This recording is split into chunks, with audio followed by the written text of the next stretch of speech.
This is a U.S. Embassy warning to every expat who is abroad or even near the Americas. Do not leave America without these 7 things, or you may regret it.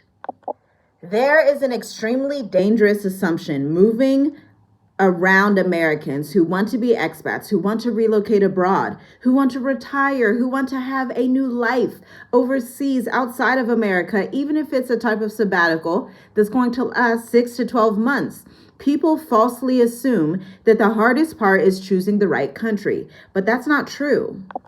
The hardest part is actually leaving with enough legal, financial, and logistic protection to keep your flights from being disrupted, to keep your accounts abroad from being frozen, because this literally happens to expats. It's happened to us before.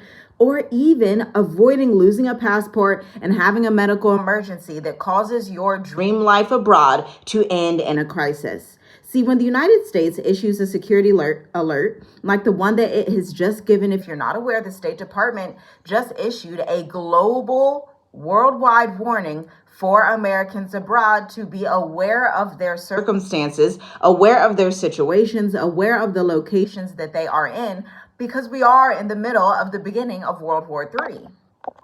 The U.S. wants all of its citizens to know that without even a notice, things can change quicker than ever before. Transportation may be interrupted, like we have seen in Dubai and Abu Dhabi earlier this year. Borders may tighten. We are already seeing that in Thailand with the digital nomad destination Thailand visa. And demonstrations like protesting in Kenya and Tanzania may escalate. Communications may fail, and consular support may become limited the way it is right now, because the U.S. is actually closing 30 consular services across the continent of Africa. But the people who stay safe and move quickly are those with the relocation vision boards, the strategy, the 10-year, 5-year mindset. They have a strategy before they ever purchase a plane ticket. How do we know? Because we speak to these people, because we advise these people, because we help these people prepare on the American side before they ever hop on a plane to leave America, and they are better equipped to stay out of America longer. I mean, I can tell you, I've seen such a huge difference from expats who are going to East Africa, Southern Africa in the early stages of 2020, 2021, 2022, and people who are choosing the African islands. The people who are choosing the African islands are not having to jump and hop everywhere. They're not having to be unstable. They're getting 5 and 10-year residence permits because they now understand risk analysis. These are people, typically, most of our clients have already moved abroad in some capacity, even if it was just a stint between Rwanda, Kenya, Tanzania, South Africa last year when they were traveling around, or Zambia, or someone to Thailand, Mexico. They're now understanding, I've already been abroad and I've made some not horrible decisions, but not the best decisions, and I want to make decisions that last right now. So number 1, let's go through these 7 points. Understand what an embassy alert actually means. Not every embassy warning means Americans must evacuate immediately. I want to be very clear about this. Some alerts identify protests, crime patterns, weather threats, regional conflict, transportation disruptions, or temporary service closures. This is where it's important to actually read the notice that the government puts out and see what they're saying. Is the warning national, or is it just specific to one city, like in Nairobi versus if you were in Mombasa? Is the warning about airports that are going to be opening and closing? Are land borders open, or do you even have access to land borders? Is the embassy reducing staff or suspending routine services like they are currently right now across the continent of Africa and a few countries in Asia? Do not build your relocation plan from a screenshot circulating on social media. I want you to go directly to the U.S. Embassy website, the notice. They even have a WhatsApp group. The country advisory and the official immigration authority are there to assist with reputable information as well. Number 2, do not leave the United States of America without preparing your passport and document system. We go through this exercise inside of the Mature Adult Intensive because we have done this for ourselves and continue to do it through the years. Every year, we are doing a passport and document audit, meaning we are making sure our passports are emailed on all of our drives, between all of our emails, even going to start including our oldest 2 children and having access to these documents, right? Because that's necessary. That's something that you need to do. Passports, passport copies, birth certificates, photos, passport size photos on a white background if your country has those guidelines. Marriage certificates, social security numbers, school records, vaccine records if necessary, driver's licenses, emergency contacts, and of course, business registration documents, because out here on the African continent, it is becoming more and more efficient for you to move your current online business, your consulting business, abroad so that you can get residency through it in Africa. How do I know? Because that is what we have done the past 2 years on the island of Mauritius. Pause. See, I know that you have been looking up how to generate income online, how to make money online. You need an extra 5K, 9K per month, whatever it is. And you know AI can do a lot of things. Now, I'm a 10-year entrepreneur. I own a retention marketing firm, and I have worked with some of the biggest clients that exist, not only within Black-owned businesses, but now also Fortune 500 companies. But I would love to teach you to do the same thing. I mean, come here. As long as you keep this quiet, I will give you my secrets. 15 different innovative AI business models that you can use. Thinking about working with dentists, plumbers, electricians, body care, supplements, tech companies, social media companies as well. Visit the link in the description for the State of the Diaspora Business Intel. If you are the diaspora and you want to be mobile with your money, this is the edition for you. Your ticket is $100. See you there. Also keep physical copies on you. What I'll do, we'll get like a red bag, something that's completely unforgettable. And we're a large family. We're a family of 8. We have never lost at any point during our 6-year tenure abroad in Africa any of our critical documents because of this system. We will physically keep all of these papers, all of the passports in a red bag so that we do not forget it ever. Because you just don't want to get in a situation where you lose your family's entire identity, even if you lose your passport abroad. This is why it's important to be in a country that's neutral to America and has embassy functions, because you're going to go to the embassy with a copy of your passport that you have on your laptop, that you have on your iPhone, that you have on your iPad, and they are going to be able to issue you a new one, seemingly in the next 24 to 48 hours, depending on the actual embassy. Number 3, build a cash and banking redundancy plan. One banking account, I repeat, one banking account is not a financial plan abroad. Do not be that person. When we left America in 2020, we knew that we had to have 4 to 5 accounts ready, and now we have even more across the board. We have invested our resources all across the board in different stocks and different government bonds and ETFs and water and agribusiness in America and land and agriculture. You can disperse your money in different ways, and this is exactly what my husband covers, Harold Jones, in the written crash course. Check out the links in the description or check out the playlist, Investing in Uncertain Times, because listen, you do not want to be caught slipping. You should have bank accounts like Wise, SoFi, Charles Schwab. These are digital nomad bank accounts that allow you to transact outside of America without having ATM fees. So you are not getting flagged by Bank of America, Wells Fargo, Chase. Do not use those folks. And if you like this information, hit the like button, share, subscribe, and check out the links in the description to have this own individual session so that you can figure out your best route outside of America as it relates to your finances. Here's a side note. You also want to know your daily withdrawal limits. You want to know how you're going to be paying your rent, any big expenses. Typically outside of the States, your expenses get lower, so you're not going to have that many big expenses. But your biggest expense is going to be your housing, your rent, or even if you're purchasing property, purchasing land, purchasing anything large like a car. You want to know how long it's going to take you to take money out of the bank if it's a cash society. But if it's a society that's more neutral to America and you can transfer from Wise applies to their country, to their specific banks, and it's somebody who has that reputable bank, then you want to do that. The reason that I'm differentiating is because it's totally opposite. For example, Mauritius from Tanzania, where it was a heavily cash-based society. Mauritius still uses a lot of cash, but you also have that option. Typically, if your landlord, if anybody you're working with needs a lump sum, they're going to have that bank account, which is not always true in all countries in Africa or Asia.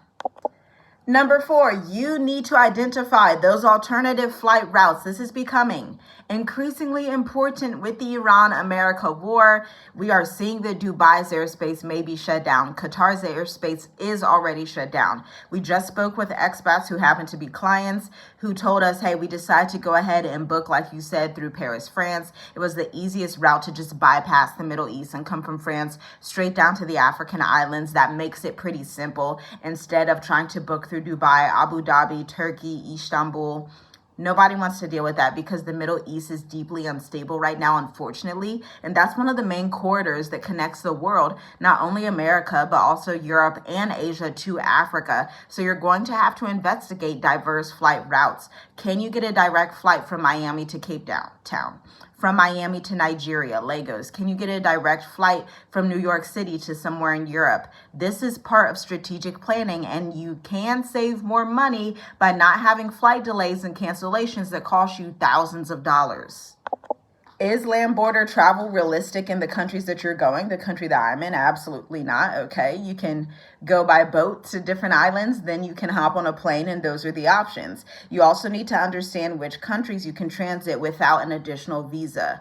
This is where your, visa-free countries for Americans comes into play. Knowing which ones that you want to leverage and use in your Exodus Plan B strategy is pivotal to your move, especially if you do not want to end up back in America or bouncing everywhere on earth right now because it feels very unstable. You should already know the second route, the third route, the fourth route by the time you get on the plane to exit America for your specific location. You, number 5, need to know where your U.S. Embassy is. What city is it in? What is it by? Have you driven past it to see how parking works? You want to have contacts at the embassy just in case you run into an emergency circumstance, like somebody is sick or somebody, has something that's very terrible happen, Y'all willing, that would never happen, but you do want to have that plan just in case. It's just like life insurance. Nobody wants to talk about life insurance because it's morbid, but at the end of the day, you want to have these things in place. You want to have a will in place. You want to understand how the U.S. Embassy can help you in strange situations and if they are available after hours. Figure out what they can help you with. Typically, it's going to be passport renewals, any type of issue that you run into with authorities in the country. But also understand the U.S. Embassy is not a travel agency. So they're literally there for specific services. I always see people online like the U.S. Embassy does not help at all. And it's like the U.S. Embassy was not designed to be a hotel. It was not designed to be a travel agency. The U.S. Embassy exists just for a couple of main reasons.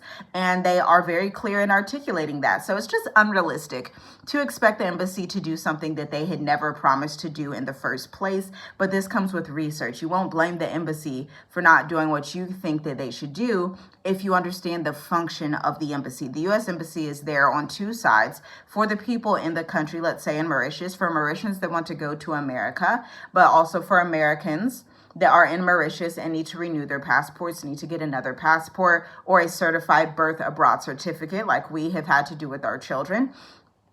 They help with mundane issues like that. If you get into trouble, you can help them, but laws of that country apply to that country, and America's laws do not apply when you are abroad. So that is why the U.S. Embassy is limited. That's why people say, oh, they don't do anything. I think the U.S. Embassy out here in Mauritius is excellent. They actually did a lot for us.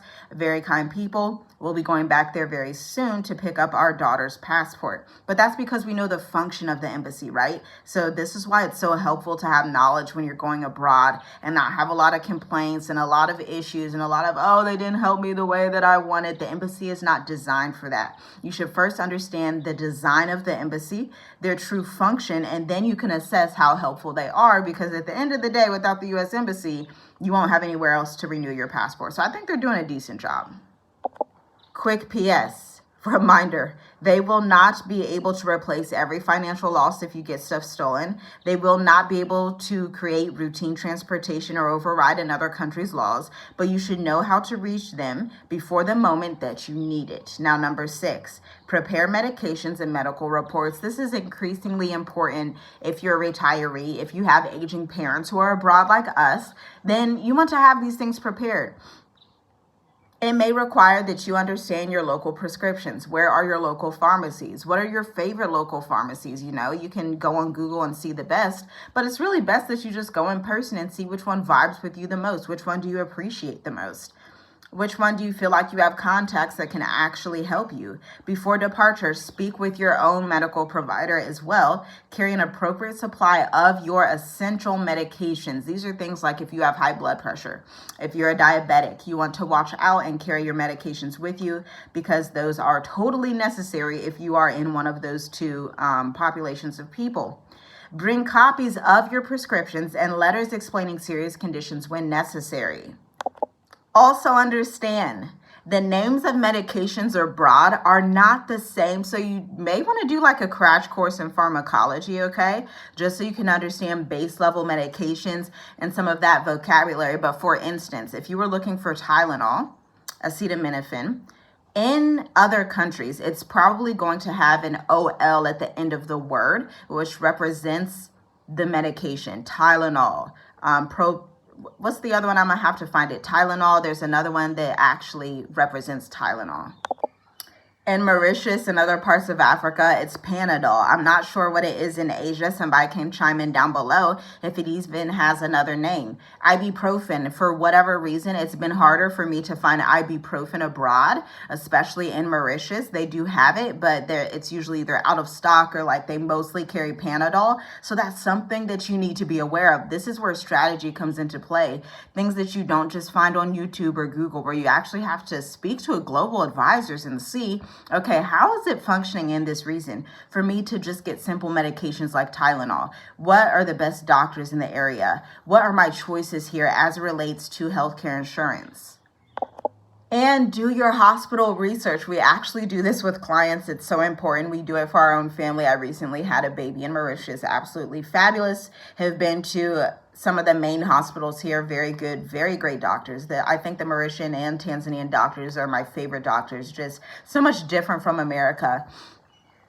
In terms of their medical practice, they have a more holistic view. They're very affordable and they are very kind. They have that bedside manner that you typically see with the nurse, but the doctors have it much better. And lastly, number 7, this is so important. You need to create a realistic relocation contingency plan. So you need to know, what is your exit strategy should you need to exit? What happens if your visa is denied? What is your grace period to leave? What happens if your income drops? Do you have a second side hustle? Are you investing in the markets where you can take some of your profits, place some option calls, make some moves in the market so that you can withdraw money from your investments? What happens if your housing arrangement fails? Are you using Airbnb? Are you using a landlord? Are you using some type of holiday booking.com? Like, what does that situation look like? What happens if one family member needs to return home? What happens if the political or security environment changes? Or what happens if you have family members coming to your location? Are you getting things situated for them, showing them the ropes, showing them how to assimilate into the society? How long would they be staying? What kind of residency options would be available for them? Because increasingly, we're also seeing within our own family as well, that people are not just moving just one person or one family. I'm seeing generational exodus is happening. I'm seeing people that have their grandparents with them, their nieces, their nephews, their siblings. They have people that are relocating with them, which is so different from what I saw in 2020, where it was just like one family, one couple. Now generations are leaving together. So you also have to think about choosing a country that allows you to have a generational exodus, because not all countries allow that. So you need to have a backup country. Maintain your return fund. Know how long your household could operate without new income. Keep critical documents current as much as possible. Avoid spending every possible dollar on flights. Do not do that. Avoid getting in a lot of credit card debt as well. You know, they have the Chase They have the Amex. They have all these credit cards that you can get for travel, and just be very sober about that. Be someone that does not rush to get into debt, because once you pile on lots of debt and people already have student loan debt, they already have different loans they have to pay off. You do not want to be abroad and carry all this debt with you. Instead, what you should think about is paying off your debt before leaving America. Like, we have very, very small amounts of debt, literally like maybe $2,000-$3,000 in debt. You don't want to have these large amounts of debt carrying and going with you abroad, because it is going to make your life abroad much more difficult. It's just like a heavy weight on your shoulder. You know, when you pay off a loan, you know, when you pay off working capital, when you pay off whatever it is, it's a release. You just don't want to be bogged down by that, because it will make your experience much more difficult. You should try to keep a minimalist lifestyle abroad. I mean, nobody moves abroad. I'm telling you, nobody moves abroad to become a maximalist. It's just not what you do. Typically, leaving America, you're trying to leave consumerism behind. You're trying to have a more high quality way of life without being ensnared by consumerism, spending all your money, having 50 million complaints, having so many American culture demands on society. We are of the belief that relocation should increase your options, not limit them, which is why we created the Mature Adult Intensive. It has been almost a full 12 months of the Mature Adult Intensive, high ticket cohort, sophisticated incubated container with 4 to 5 people who are expats who are moving abroad to the African islands just like you. They want to invest, they want to relocate, they want a digital nomad visa, they want to have optionality, they want to keep up with the trends, like the fact that Sao Tome and Principe has a new visa and is visa-free for Americans. They want to keep up with investments. They're exhausted from trying to do the work themselves. They don't want to go on Google anymore. They don't want to go on YouTube University 16 hours a day. They're ready to have global advisors there at their side, white glove service to help them with curriculum included. So we examine safety, finances, residency pathways, healthcare, banking in the United States of America, documentation, and long-term 5 to 10-year positioning for yourself, your family, and everybody that you're connected to. We begin again August 9th. In a couple of weeks, there are limited seats available. You will leave with a plan built around your specific lifestyle, resources, and your responsibilities, because we all have responsibilities at the end of the day. The goal is not to simply leave America. The goal is for you to be prepared in the utmost way possible. Join us inside the Mature Adult Intensive. Build your relocation strategy before an emergency forces you to make decisions without a true strategic plan. Shalom, shalom. I'll see you in the next video. Also, check out the link in the description, because I wrote an ultimate guide for you about the second invitation that is happening right now in Africa. African countries want you, my American friend, my American counterpart, my Canadian counterpart, my Haitian counterpart, my Jamaican counterpart, my United Kingdom citizen counterpart. They want people like you, because they know that you are interested in leaving the West. So they want you to invest, bring your investments over. It's going to be a phenomenal time. Check out the blog link in the description, www.journeywithusmovetoafrica.com/resources for the Mature Adult Intensive, www.journeywithusmovetoafrica.com/services. See you in the next one.